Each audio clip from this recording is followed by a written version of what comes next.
एका ठिकाणी एका परिसरामध्ये राहणारी एक महिला होती आणि घरच्यांच्या मर्जीनं तिचं एका तरुणासोबत लग्न लावून देण्यात आलं होतं.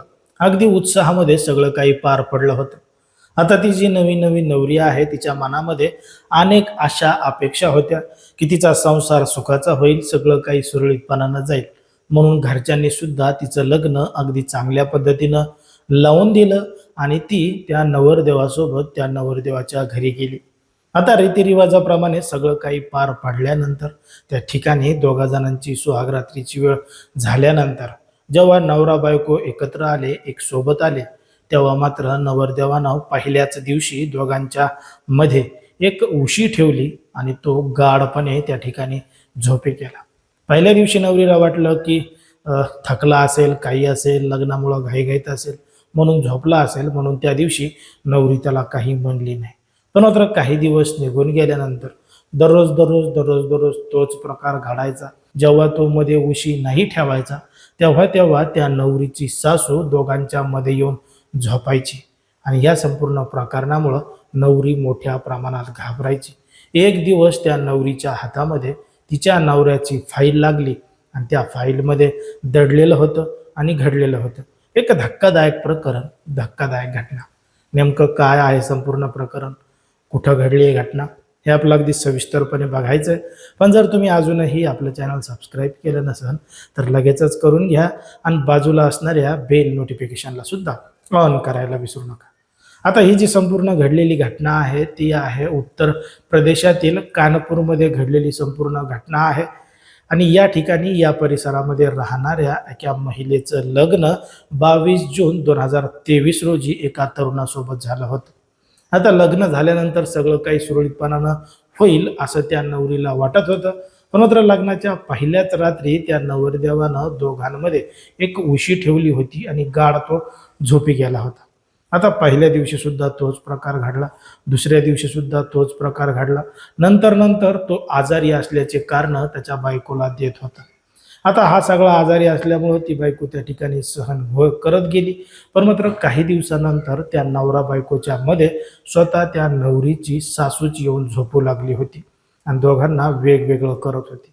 मग आता या संपूर्ण प्रकरणाला ती महिला मोठ्या प्रमाणात वैतागली होती आणि ती सासू आणि तिचा नवरा दोघं जण मिळून त्या नवरीलाच भांडत होते.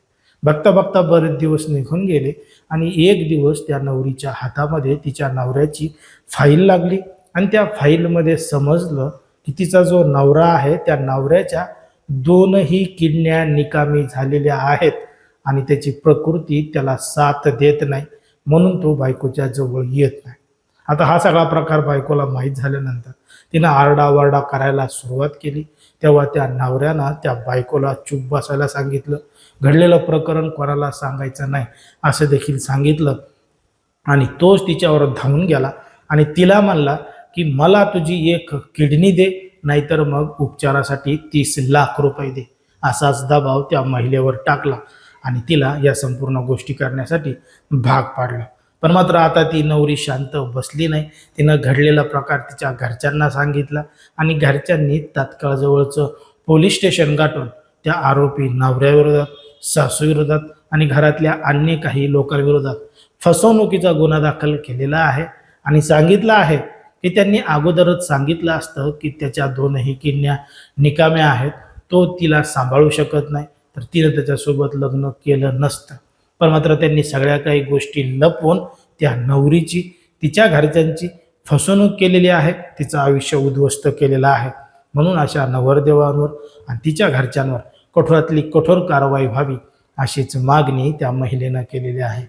आता ज्या पद्धतीने हे संपूर्ण प्रकरण घडलेलं आहे त्याच्यामध्ये त्या नवऱ्यावर, त्याच्या सासूवर नेमकी काय कारवाई व्हायला पाहिजे ते तुम्ही अगदी स्पष्टपणे कमेंटमध्ये सांगा. कारण की कोणाच्याही भावना दुखवणं, कोणाचंही मन दुखवणं हा आपला उद्देश नाही. समाजामध्ये जे घडतंय, मीडियामध्ये जे दिसतंय तेच सांगायचं काम आपण ठिकाणी करत असतो. लोकांना सावध आणि सतर्क राहण्याचं सुद्धा आव्हान करत असतो आणि सांगत असतो. बघा, समाजामध्ये, देशामध्ये, राज्यामध्ये, तुमच्या आजूबाजूला, तुमच्या परिसरामध्ये कशा पद्धतीनं घडतंय, त्याच्यामुळं तुम्ही सुद्धा जर असं काही करायचं असेल तर मागच्या पुढच्या सगळ्या गोष्टींचा विचार करा, सगळ्या गोष्टी तपासून पहा, मगच निर्णय घ्या, जेणेकरून तुमची सुद्धा फसवणूक होणार नाही. असं एकंदरीत आपल्या या ठिकाणी वाटतं. आता तुम्हाला जे काय वाटत असेल ते तुम्ही अगदी स्पष्टपणे कमेंटमध्ये सांगा.